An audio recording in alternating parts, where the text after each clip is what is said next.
COVID-19 has affected the business a lot, like literally our revenue was turned off overnight. When people are panic buying, they don't look to condiments as something that they really need to stock up on. We did not know where our shipments were. They were getting delayed, they were stuck in Singapore, like, oh shit. The whole game has changed. Things are moving so quickly. Problem solving, innovation, courage, and attitude are the main ingredients for survival in this climate. Small businesses at war right now in Australia and globally, these are the stories from the front line.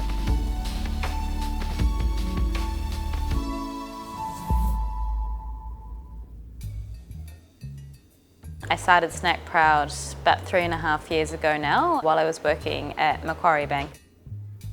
I was actually on the wellbeing committee and I saw the interest that corporates had in improving the wellbeing of their staff, but also noticed that the average food supply in an office in the afternoon is still your Arnott's creams and Tim Tams. Kind of inspired me to bring healthier snack choices to the workplace. We're kind of making perks affordable for new startups who kind of, they're trying to attract the best talent, like the developers, and they're up against these big known brands. Initially, when I was doing it as a side hustle at Macquarie, I got a few big clients quite quickly that kind of got some good growth at the start. The next kind of few years was a real slow burn. It's kind of just been in the last 6 to 8 months where I feel like the market's starting to shift.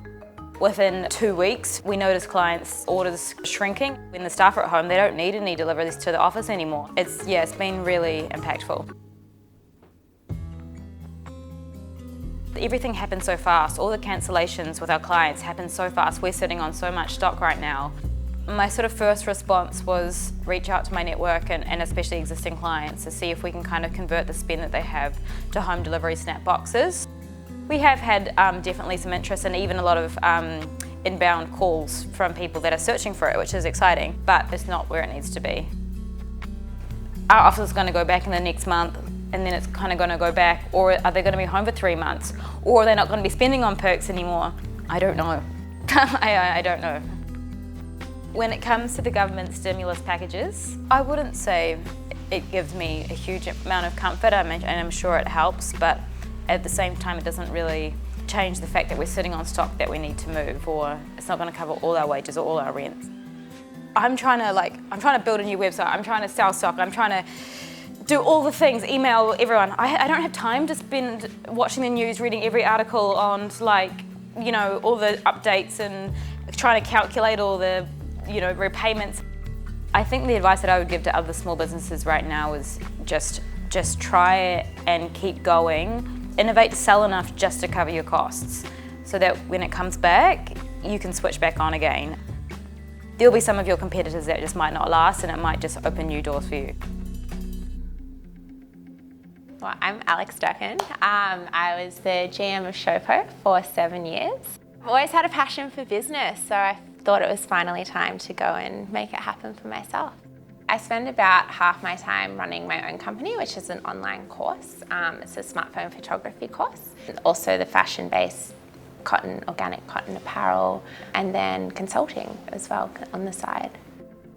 The question is more for us around the demand side of it. A customer's actually going to still be purchasing the product. Is there still a market for it? I think our focus is just sell, and get as much cash in as possible to pay our suppliers. For us, it's not a question of if we can sell it, it's a question of when. We were lucky, we locked in a really good rate before the market turned, and we've got these huge stock fills. So we're pretty protected in that respect, but it's still, I don't wake up every morning looking at the exchange rate, which is such a relief because I know there are a lot of businesses out there who are doing that right now. I feel like pretty chill, I should probably be more stressed. My name is Bong Nguyen. I'm the founder of Dibble. We create plant-based and sustainable products. I looked at the way the world was changing. Climate change is becoming more and more of a bigger issue. And when I learned that food can help promote sustainability, that was kind of like a light bulb moment for me. The growth of the business was really great. In the span of 15 months, grew to just under 500 stockists nationwide. The business was growing 20-30% month on month, and then this whole pandemic occurred. It's definitely impacted our sales. We're still trying to keep people engaged with our brand, coming out with different recipes, showing people how to cook in different ways. People will remember the brands that stood out to them during these really hard times, and that's what kind of builds longevity in the brand.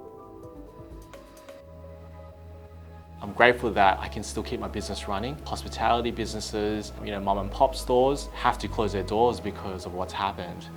I think the government need to, put their focus on them. The fact that my parents are refugees definitely gives me drive to continue to do what I do. They've kind of instilled all of that in me. I'm like, this is nothing compared to what my parents had to go through. It's kind of like a reminder to me to just continue going. As a business owner, you always have to be positive and fight your way through shitty situations.